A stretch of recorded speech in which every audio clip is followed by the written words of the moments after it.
Hey guys, how you doing? Brian from Snowwalker Bushcraft.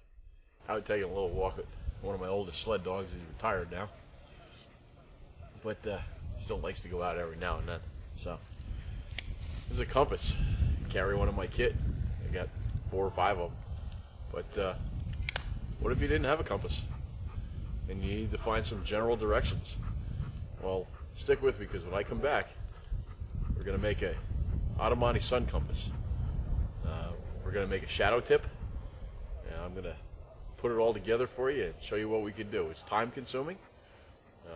You do have to have sunlight. You have to have a clear shot of the sun, but it's a nice little trick to know. It's another tool for your toolbox. Stick with me. We'll be back. Thanks.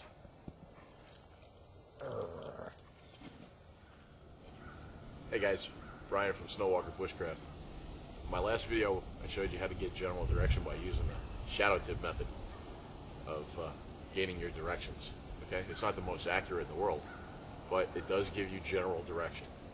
Now, most of us always carry a compass, but what if we didn't have this compass and we didn't want to spend 30 minutes making a shadow tip every time we needed to find direction?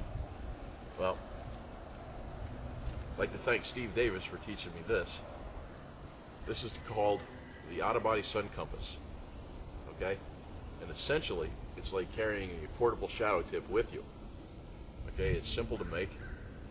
It's a piece of wood for your baseboard, a stick that you're going to insert into that board for your shadow tip, okay? And 3 pieces of cordage that we always carry.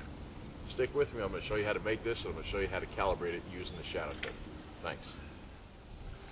Okay, we're back, and essentially what I've done is I've gone out and I found a log, okay, that was about 3.5, 4 inches around, okay?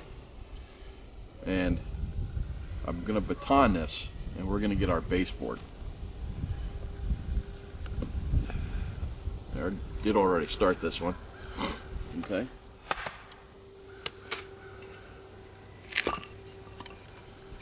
Okay, alright, for my baseboard, okay? It's about a 1/2 inch thick. That's okay. I'm going to cut this down, alright? We're going to go from there. I like to keep it, okay, there's a hand's width, okay, with your palm, and then I add an inch, 1.5 inches, okay? I like it. I take into consideration the differences in the year, time of year, the shadows that are created, okay? So let me cut this down and I'll get back to it. Alright guys, now as you can see, I've cut down my baseboard. Alright, that's about as big as I want it. Okay, now I'm going to shave this down a little, give me a nice clean edge.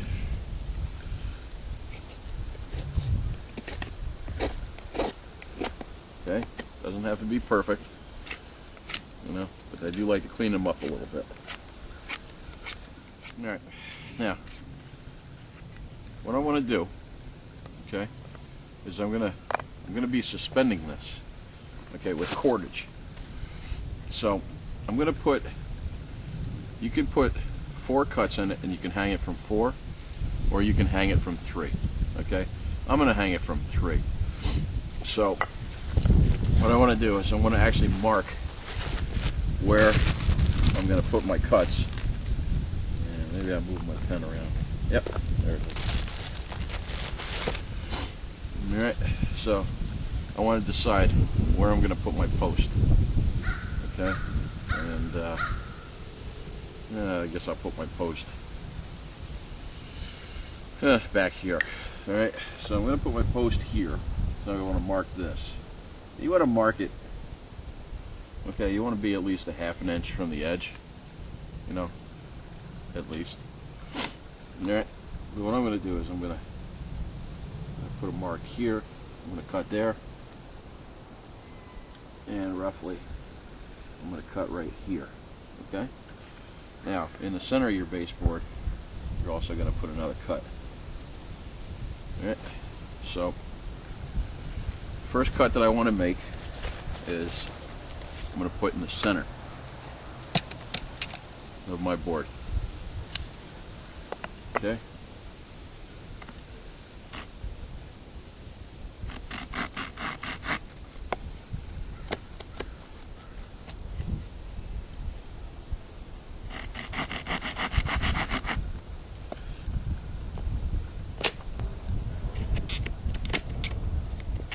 Alright, when we come back, I'll have this done. And there's my first cut. Make cuts here and here. Okay, and there. Alright, so what we're going to do, okay, now is we're going to drill a hole right here for our post. Alright, and we're going to do that. I have an awl.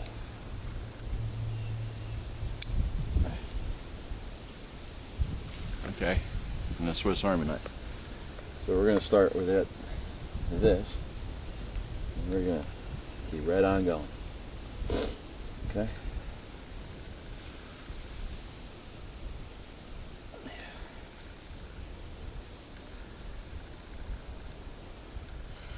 Alright, so what we've done is we've gone all the way through our baseboard, okay, and made a nice hole. Okay.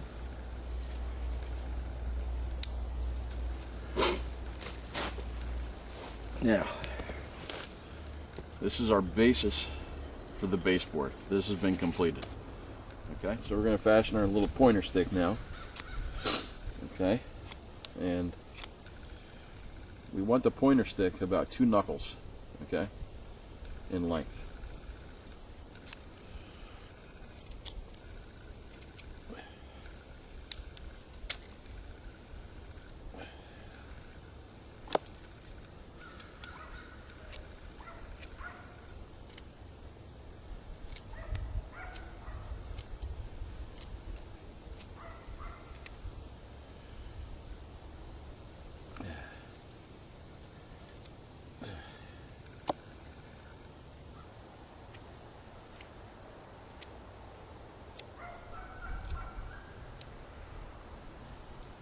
Okay, we want to put a little point on our stick here because it'll be a little bit more accurate.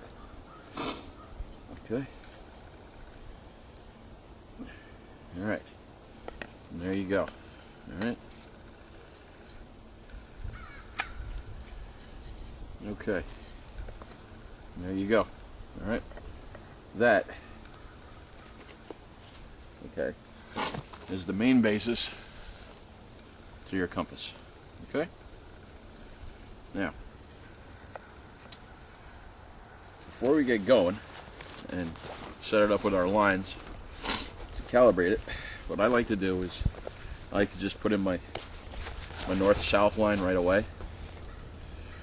Okay, that's one less thing I have to do. We know it's in the center, and we're going to rough it out. Okay? We know that this is going to be north. We know that this is going to be south. Okay? You also know that over here is going to be west. And this is suspended. And we turn it. Okay? As long as this top of our pointer stick hits that line, we have our direction. Now, through the year, your lines are going to change. The days get shorter in the winter. The sun is at a lower point in the sky, and in the summertime the days are longer and the sun is higher. So you're going to see that. Okay? So I suggest that you calibrate this at least a couple of times while you're out there, and for whatever type of season that you're in, and then that way you can be pretty sure that this is going to work all around the season. So let's get our cordage. We're going to tie that on, okay?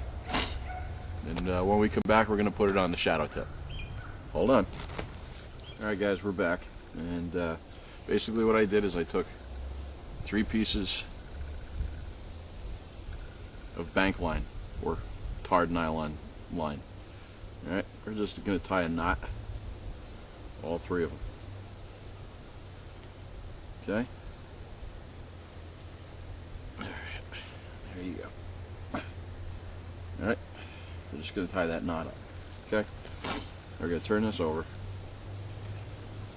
and we put one in there, one in there, and then that one right there. Now, we want this to always remain indexed. Okay? We always want it so that it's always going to be level, at the level that we take our reading. Okay? So how we do that is, I'm always going to place that knot right there. Okay? This knot is always going to be right here. So we're always going to index it, and this way we know that this, however we take our setting for the first time, is always going to be at that level. Okay?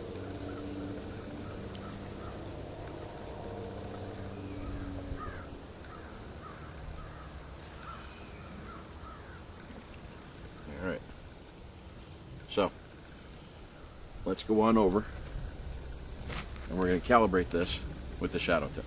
The way that we actually calibrate this is that we've had our shadow tip, okay, set up. We know that this is our east and our west line. We know this is our north and our south line. Okay, now what we do, if you put the base of our compass, okay, and we index it, okay, see right here where the tip is. Alright? What we're going to do is we're going to draw a line that goes all the way across. Okay? Okay? It's going to be crude. Okay? You can do it with a pen. You can do it with a pencil. Alright? We could do it with charcoal if we needed. Okay? Alright, and there it is. Okay, now, I'm going to make sure that we keep this on the same level that we did, so that's why we put our lines on there. Okay? Alright, and there we go. Alright guys, so I put the line in, I tied this off. It's at the same plane that we originally set our line in. I'm sorry, I apologize for the wind. Okay, but you would suspend it like this, and as long as the tip of your pointer touches that line, you have your direction. Okay, it's the Ottomani Sun Compass. If you happen to break your compass or you lost your compass, this is a good replacement for it. It'll give you at least in the ballpark direction, and they're kind of fun to make, and they would occupy your time if you did get lost. Help calm you down while you're doing it. So I thank you for your views, I thank you for your comments, and until the next one, hey, take it easy.